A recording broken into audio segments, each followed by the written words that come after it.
E aí pessoal, beleza? Sejam bem-vindos a mais um vídeo do canal. Agora a gente vai falar sobre um problema 8.38 do livro do Impropera, que é sobre um aquecedor de ar para aplicação industrial. Ele está falando aqui ó, que esse ar, o ar escoa no interior do tubo central e tem uma parede delgada e tem vapor de água saturado escoando pela região anular. Tá? Então tem um tubo anular aqui nesse problema. E tem a condensação de vapor, mantém uma temperatura uniforme, TS. É para considerar as condições nas quais o ar entra no tubo central com um diâmetro de 50 milímetros, com uma pressão de 5 atm e uma temperatura inicial de 17. Deixa eu colocar aqui aumentar aqui para a gente, 17 graus Celsius, uma vazão de 0,03 kg por segundo, enquanto o vapor saturado está com essa pressão aqui ó, de 2,455 bar, condensa na superfície externa do tubo. Condensação a gente sabe que é temperatura constante, né? Então a gente tem que ir lá na tabela de água saturada, tá? E ver qual que é a pressão que tem essa temperatura, que tem essa pressão, onde eu tenho essa pressão de 2,4455 para saturação. E eu vou pegar a temperatura dela e vou saber qual é a temperatura que está mantida na parede, beleza? Sendo o comprimento do sistema L igual a 5 metros, quais são as temperaturas de saída e a pressão de saída? Nesse caso, é um problema de temperatura constante. O primeiro erro que a gente pode cometer, e eu cometi esse erro, vocês estão vendo que as minhas anotações no começo, é de achar que isso daí é um problema de tubo anular. Você vê que ele nem falou o diâmetro externo do tubo. Então não é um problema de tubo anular. Esse é um problema onde você tem o tubo anular, na verdade, está servindo só para manter esse condensado ali dentro de uma certa região e manter a temperatura constante. É a mesma coisa que eu ter uma convecção com a temperatura constante mantida por essa saturação. Se vocês olharem na tabela, vocês vão ver que essa temperatura aqui, ó, para essa pressão aqui de 2,445 bar, é a temperatura de 400 Kelvin, que vai ficar esse vapor saturado. Ou seja, aqui fora na parede eu tenho 400 Kelvin como temperatura constante, tá? Vai ser mantido isso daí. Então essas contas aqui que eu fiz inicialmente, elas servem muito não, tá? A gente pode jogar elas todas fora. O que a gente vai usar mesmo é aquelas contas tradicionais lá que a gente tem para o caso da temperatura constante, que é o ΔTO sobre ΔTI é igual ao exponencial de menos PLH dividido por vazão mássica vezes CP. Beleza, isso aqui vai ser o H barra, né? Isso daí, essa fórmula, né? Tem erro não? Tá, beleza, é isso mesmo. E essa fórmula aqui ela vai ficar dependente de algumas coisas. O perímetro eu preciso encontrar, o perímetro, beleza, o perímetro vai ser o perímetro do tubo, né, do perímetro do diâmetro interno do tubo, desse tubo anular. O L são 5 metros, o M foi dado, o CP foi dado, eu tenho a temperatura de entrada e tenho a temperatura da superfície, então isso aqui eu consigo calcular, eu não tenho a temperatura de saída, que é justamente o que eu quero encontrar aqui, ó. Eu quero saber qual que é a temperatura de saída, quero saber da minha pressão de saída do ar, Jesus amado. E eu preciso encontrar também qual que é o nosso Nusselt médio. Bom, isso daí, ó, esse cálculo, ele é sempre a mesma coisa, tá? Eu já comecei aqui o nosso código, para vocês verem, ó, comecei pegando as informações que a gente tem. Temperatura na entrada, já convertido para Kelvin, o M dot, né, que é a vazão mássica, o diâmetro interno, até brinquei, coloquei o diâmetro interno, que não precisa ser interno não, tá? Não vai ter diâmetro externo, não vai ter influência nenhuma. O L é igual a 5, tenho aqui os valores, os valores das propriedades a 350 Kelvin. Eu não tenho ideia de qual é a temperatura de saída, mas eu sei que ele começa com 300 Kelvin e eu tenho essa temperatura de superfície, né, da superfície é mantida a 400 Kelvin. Então 350, vamos supor, meu ar vai ganhar aí, vai ficar na metade, né? Então eu também considero isso. Só que essa temperatura de entrada, tem esse detalhe aqui, ó.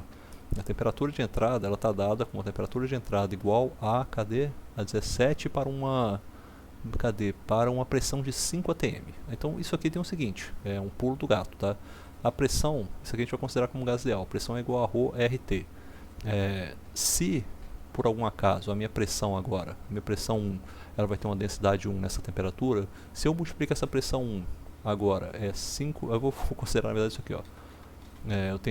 Eu considero agora uma pressão 2, que é igual a 5 vezes P1. O que acontece aqui? Eu vou ter, ó, 5 vezes P1 vai ser igual a 5 vezes o ρ1, certo? Multiplicado por R na mesma temperatura. Então, se eu pego a minha densidade lá a 1 atm, eu tenho que multiplicá-la por 5 agora, para eu saber qual é a minha densidade. Por isso que eu estou fazendo isso aqui, ó. Tem uma correção na densidade, só nela, tá? Tem essa correção de densidade aqui, eu estou multiplicando por 5 o valor de tabela. O resto é tudo valor de tabela para o ar a 1 atm com com essa questão aí da temperatura de 350 Kelvin. Tá, aí com isso aqui eu já calculo o número de Reynolds, eu já estou jogando aqui já aquelas fórmulas, tá? Se não for, a gente vai ver o que tem que ser usado aí. Deixa eu ver o que mais que eu tenho. Eu vou só comentar essas coisas aqui, ó. Comentar isso tudo aqui, porque a gente não vai usar isso agora não. Tá? Então vou comentar agora e aí eu vou mandar rodar isso aqui. Quero ver o que vai me sair aí de resultado. Saiu, olha, eu tenho a minha temperatura de entrada, tá? Aquela 17 graus Celsius. O meu Reynolds está, nossa, isso está alto pra caramba. Caramba, pô, deu um Reynolds aí da ordem de 36 mil, cara. 36.700. 36.693. Olha, meu Reynolds está dando isso aqui, ó. Reynolds D, que é igual a 4 m ponto dividido por π d, o diâmetro interno, nesse caso, né, a viscosidade, ele está dando igual a 36.693. Deu algo bem alto, tá? Um Reynolds muito alto. Esse Reynolds aí, ele é um Reynolds turbulento. Então a gente já sabe, por definição, que esse número de Reynolds aqui, ele é maior do que o Reynolds D crítico, certo? Que é aquele aproximadamente igual a 2.300, tá bom? Então, por ter esse Reynolds maior, eu tenho que usar as correlações de escoamento turbulento. E para as relações de escoamento turbulento, a gente se lembra que você pode até ter a influência lá da região de entrada, mas a gente não liga para ela, a gente corta ela fora. Então a gente pega isso aqui, ó, que não me interessa. Você até pode ter aqui, se você quiser colocar, qual que é o meu diâmetro, qual que é o meu comprimento de entradas. Coloca aqui, ó, 10 ponto. Aqui coloca também, ó, 10 ponto, ele não vai fazer diferença nenhuma, tá? Mas agora a gente precisa calcular o número de Nusselt. E o número de Nusselt D, ele sai da relação de Tittus-Bolter, que nesse caso é 0.023 vezes o número de Reynolds D elevado a 4.5 ponto, vezes o número de Prandtl. E nesse caso aí eu tenho que pensar aqui, tá? Como é que está acontecendo esse processo? Eu estou entrando com 100 graus Celsius e o meu fluido vai sair com uma temperatura maior, com certeza, ou seja, o fluido está sendo aquecido. Como é aquecimento, eu tenho que elevar o número de Prandtl ao fator N, que é 0.4, tá bom? Então esse daqui, ó, é a nossa famosa equação de Tittus-Bolter. Vou até botar ela aqui pra gente, ó. Para número de Reynolds turbulento, utilizamos a equação de Tittus-Bolter com N igual a 0.4, porque é um processo de aquecimento. Tá aí, beleza. Tendo essa informação aqui, a gente vai usar essa equação, ó. O Nusselt, vou corrigir isso aqui, botar para preto.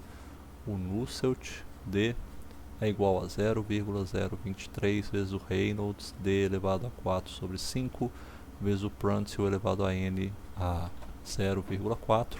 E a gente sabe que isso aqui é igual ao H D, ao H, quer dizer, esse é o, caramba, esse Nusselt aí é o Nusselt, deixa eu até ver, conferir aqui, gente.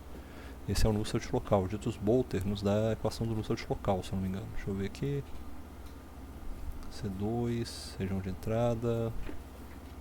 O Tittus-Bolter nos dá a equação do Nusselt local. Então isso aqui é o H multiplicado por D dividido por K. Beleza, então eu consigo calcular isso daí. Então eu consigo calcular o H também a partir disso, tá? Então eu tenho o Nusselt e o meu HD, ele passa a ser igual a Nusselt D multiplicado por K dividido por D, certo? É isso aí mesmo. Tá aqui, né? Ó, tá aí, H dividido por D. Agora eu posso então colocar essas fórmulas aqui embaixo, ó. Já soltou esses dois aqui, ó. E eu sei que sabendo disso aqui, eu posso substituir na minha fórmula, tá? Substituindo esse meu H agora nessa fórmula aqui. O H barra nesse caso não vai fazer a menor diferença, porque o H barra é a mesma coisa, né? O H não muda na região de escoamento completamente desenvolvido. Para escoamentos turbulentos, a gente considera que é tudo escoamento completamente desenvolvido. Esquece região de entrada, tá? Também não interessa se é fluxo de calor constante, se é temperatura constante, é tudo a mesma coisa, dependendo da equação que você usa. Se for de Tittus-Bolter, pode esquecer, isso é a mesma coisa. Não tem, para escoamento turbulento, a turbulência sempre domina qualquer que seja o problema. Agora a gente vai reescrever isso aqui e vai dar que a temperatura média na saída é igual, isso aqui vai ficar como, hein? Vai ficar igual a temperatura na superfície. Eu vou ter que trocar o sinal de todo mundo, vai ficar menos temperatura na superfície menos a temperatura média na entrada, multiplicado por isso tudo aqui, ó. Pelo exponencial, multiplicado pelo exponencial de menos PLH dividido por m.cp, beleza. Isso aqui, eu tenho essas informações todas aí. O meu perímetro, no caso, é só eu calcular ele aqui. Eu tenho a área, eu já calculei a área, não. Meu diâmetro, se eu tenho um diâmetro, eu tenho a área, né? A área transversal, ela é igual a np.π vezes o diâmetro ao quadrado dividido por 4. Vou só colocar isso aqui por segurança, tá? Ó, aí, ó, diâmetro ao quadrado dividido por 4, eu tenho o perímetro também, que é igual a np.π vezes d, beleza, tá pronto aí, ó. É só calcular essas informações e eu consigo colocar aqui o meu TMO.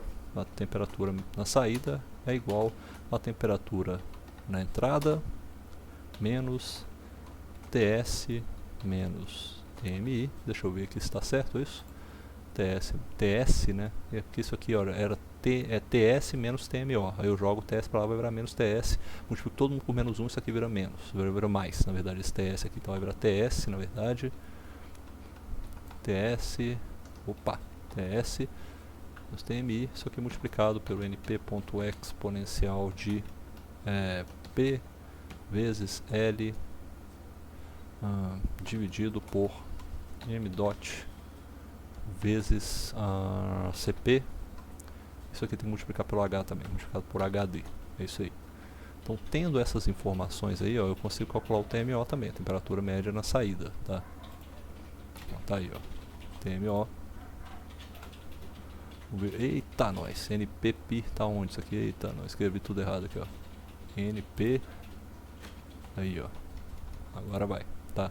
Essa informação da temperatura média na saída, eu gosto de trazer ela, eu trago ela em graus Celsius, né? Vamos ver se vai sair certinho aí. Saiu em... Eita, saiu um negócio errado aí. O que eu fiz aqui? Vai ser temperatura... Quer ver? Vai ser a temperatura na saída, né? Temperatura S menos π perímetro. Deixa eu ver aqui, vai ser o perímetro vezes o diâmetro vezes tem que ser menos, né? Tô esquecendo isso aqui, ó. Esse NP aqui tem que ser menos. Tá faltando menos ali no NP. E agora vai dar. É algo melhorzinho, tá? Só que saiu 304 graus Celsius. Tá meio esquisito isso aí. Deixa eu ver o meu TS. A temperatura em S ela tá 400. Ah, não, pô, isso aqui que tá errado. Isso aqui não era para ser 400, não. Isso aqui é para ser... isso aqui não é 400 graus Celsius, é 400 mesmo, 400 Kelvin, tá? Essa aí foi meu grande erro. Tava vendo que essa temperatura tava dando muito bizarra aí. Tem que sentir, agora tá um negócio melhor, né? Ou seja, tá terminando em mais ou menos em 100 graus Celsius, que é mais ou menos 373. Aí está dentro, né, da faixa de 373 Kelvin na saída, tá entre 300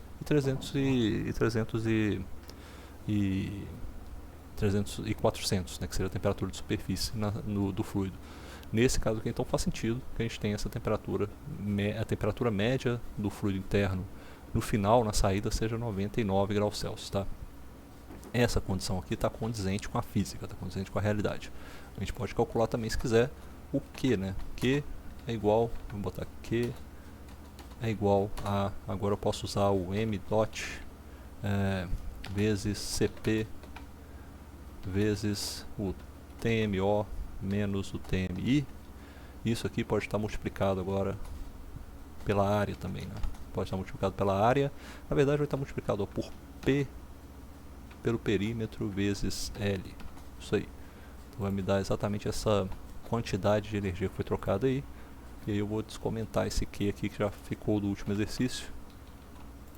Ó, pronto. Agora deu aí uma troca de calor até considerável, né? A gente tem MP... Ah, não, perdão, cara. Também cometi mais um erro aqui, ó. Esse Q, na verdade, não precisa da área, não. Esse Q, eu sempre esqueço disso. Esse Q, ele já vem com o M ponto, né? Que é a vazão, ele já considera meio que a área dentro dele. Então, isso aqui, ó. A fórmula do Q, na verdade, é essa aqui. Deixa eu jogar isso aqui pra cima, tá? Vou reduzir aqui um pouquinho, vou jogar isso aqui. E a gente pode calcular isso aqui, ó. A gente sabe que esse TMO agora ele é igual a 99 graus Celsius, e a gente sabe que o Q, que é igual a m ponto Cp vezes o TMO menos TMI. Aqui não precisa da área, a área já está embutida aí dentro, né? Esse Q aqui vai dar igual, Q ponto, né? Igual a... Olha lá, tá ali agora, deixa eu ver se vai sair bonitinho. Agora saiu 2,4... 2,5 kW, né? Tá bom. Vou botar 2,498, pô, arredonda tudo para 50. 2,5 kW é igual a 2,50 kW. Beleza, é isso aí. Essa é a informação que a gente tem nesse cálculo. Bom, o que mais que ele pede? Né? Ele pede para ver qual que é a pressão de saída do ar. Aí eu tenho que ver aqui, ó, porque a pressão de saída do ar ela vai ser igual à pressão de saída do ar.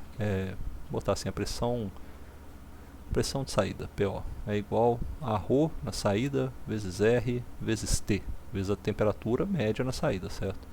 Temperatura média na saída. A gente tem a temperatura média na saída, a gente tem esse R aí, é o R do gás, né? Então tem que... Como que eu vou pensar isso aí? Eu posso calcular isso dessa forma. Qual que seria a minha pressão na saída? Eu teria que olhar para essa temperatura qual que seria a densidade, mas isso não quer dizer que está coligado, né? Isso aqui não faz sentido, não vai estar coligado essas coisas. Isso aqui pode estar diferente do que é. Eu acho que eu tenho que ver qual que é a perda de pressão dentro desse tubo. Eu vou ter que olhar lá na parte de hidrodinâmica, tá? A parte de hidrodinâmica disso aqui está lá em 8 ponto... Deixa eu ver... Aqui tem uma fórmula que vai me falar se queda de pressão. Aí a queda de pressão é igual ao fator de atrito vezes ρ vezes a velocidade média ao quadrado dividido por 2D. Tá aqui a fórmula. Tá lá no meu livro aqui, a equação 8.22. Eu vou escrever ela aqui para vocês. A queda de pressão, o ΔP, ele é igual a F vezes o ρ m ao quadrado sobre 2D, tá? Isso aqui, vezes a distância que tem entre dois pontos, né? Que nesse caso vai ser a distância L aí. Esse F aqui é o fator de atrito de Darcy-Weisbach, que a gente vai achar no diagrama de Moody, que ele é em função apenas do número de Reynolds. A gente tem um número de Reynolds que é 36.000, então vou jogar aqui, ó, para esse Reynolds de 36.000, que seria 3 vezes 10 a...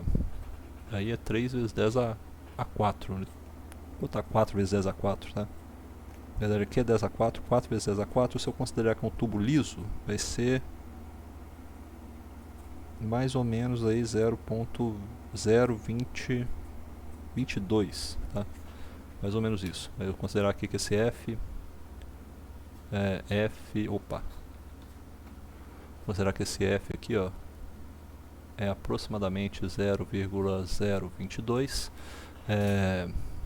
A velocidade média eu tenho que tirar, né, que ela é igual a vazão dividida pela densidade, vazão dividida pela densidade vezes a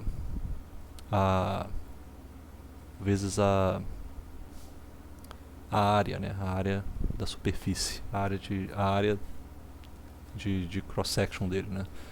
Isso aqui vai ser igual, então essa equação vai se resumir a um ΔP, que é igual a F vezes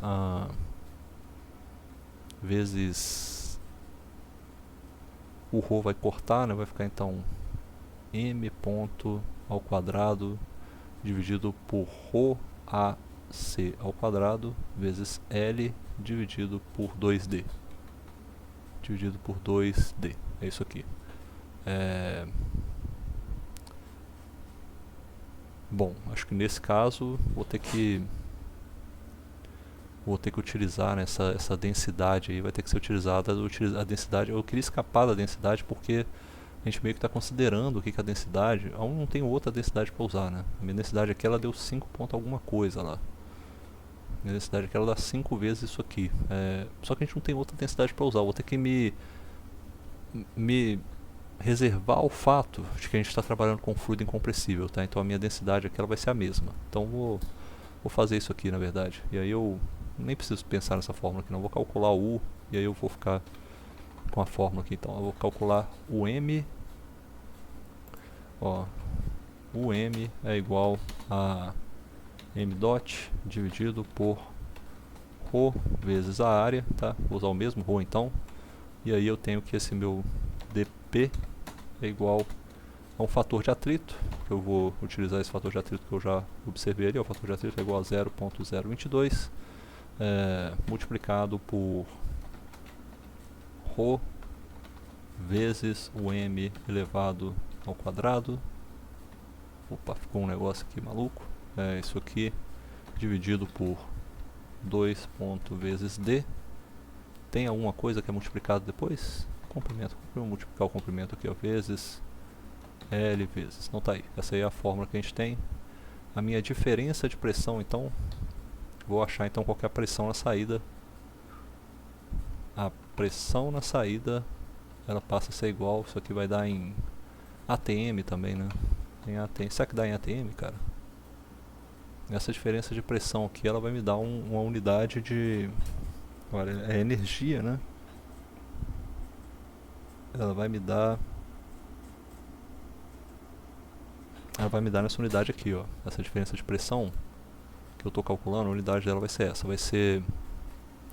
pegar mais um verde aqui, ó, vai ser o quilograma por metro cúbico vezes a velocidade ao quadrado. M quadrado sobre segundo ao quadrado. Isso aqui é igual a quilograma vezes metro por... quilograma não, isso aqui é o quilograma vezes dividido por metro vezes segundo ao quadrado. Isso daqui, gente, é o seguinte, ó, vai ser... Se eu multiplico por metro aqui e multiplico por metro aqui embaixo, eu fico com o seguinte, ó, vai ser igual a quilograma vezes massa sobre quilograma vezes aceleração, que é força, dividido por metro ao quadrado. Isso aqui vai me dar newton por metro quadrado, que é igual a pascal. Aí, agora ficou bom. Então essa unidade que eu vou ter no final é pascal, tá? Esse ΔP vai ser dado em pascal. Então eu vou fazer o seguinte, ó, tem que alterar aqui. Eu vou calcular esse ΔP em pascal. Eu vou ter então essa pressão aqui, eu vou ter que converter ela para ATM, né? Vai ser igual a pressão inicial, deixa eu ver se eu tinha ela aqui em cima como PI. Era só, acho que eu nem guardei ela, né? A pressão, nem chamei ela de nada aqui, ó. Vou chamar ela aqui de PI é igual a 5, que está em ATM. E aí eu vou jogar isso aqui, vai ser o meu fator de multiplicação, que vai ser PI, tá 5 pontos, tá? Para ficar mais claro, que é um número real. E aí isso aqui vai ser PI menos esse dP, que vai ser dado em pascal. Eu quero converter ele para ATM. Um ATM é igual a 10 a 5 pascal, né? Então se eu vou calcular em pascal, eu tenho que dividir isso aqui, ó, vezes 1 é a menos 5. Porque o valor aqui vai ser bem alto, né? Vai ser dado um valor em pascal, vai dar um valor, sei lá, muito alto aí. Eu tenho que dividir ele por 10 a 5, porque daí eu consigo encontrar esse valor em ATM, tá? Então é isso aqui, pressão de saída. Vamos ver o que dá nessa celeuma que eu fiz agora, vai. Ó, deu 4.9995, deu quase a mesma pressão, tá? Quase uma pressão aí o ΔP deu um valor muito pequeno, na verdade, né? Então a minha pressão de saída é um valor miseravelmente menor do que a pressão de entrada. Eu posso até colocar só o dP aqui, né? Vou botar só o dP pra gente ver. Ó, dP. A gente vê qual que é ele aí, ó. Deu 5 vezes 5.1 vezes 10 a menos 4 ATM, um valor muito pequeno, tá? E se eu quiser saber, né, no caso, eu já tenho a minha troca de calor, que foi calculada aqui, ó, nessa parte. Então aqui deu um ΔP que é igual a... deixa eu colocar esse valor aqui pra gente, ó, ΔP é igual a 5,16 vezes 10 a menos 4 ATM, valor muito pequeno. E se eu quiser saber quanto que é, ele pergunta, né, qual que é a vazão mássica do condensado que deixa o sistema, a gente se lembra que existe aquela fórmula, né, que a gente conhece, que a total da taxa de calor é igual a vazão mássica vezes a entalpia de evaporação, que é esse HFG aqui, ó. Então é uma fórmula que a gente já conhece, é uma entalpia que é dada em kilojoules por quilograma, a vazão mássica é quilogramas por segundo, então a gente vai ter em kilojoules por segundo essa unidade. Então é só pensar, essa massa de condensado, ela é igual a essa troca de calor, que é a mesma, que vai ser esse valor aqui, ó, dividido por HFG. E aí eu posso buscar os valores aqui de HFG para o vapor saturado nessa pressão, tá? Vou só buscar eles aqui pra gente. Vai ser a tabela A6, é A6, anda em 400 Kelvin. A entalpia de evaporação é igual a 2183 kJ por quilograma, tá? Então é isso aqui, ó. A gente achou em watts, né? Em watts foi achado aqui, beleza? Então agora a gente tem a massa do condensado, MC, é igual a Q dividido por HFG, e HFG, vou colocar aqui também para o ar, ó, HFG é igual a, acabei de falar o valor, já esqueci, né?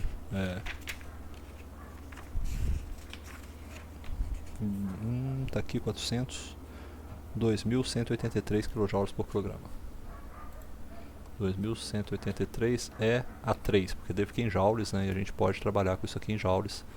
Em joules, e a nossa unidade em watts, você vai ficar uma massa certinha, né? Não vai ter nenhum problema nessa massa aí. A massa de condensado,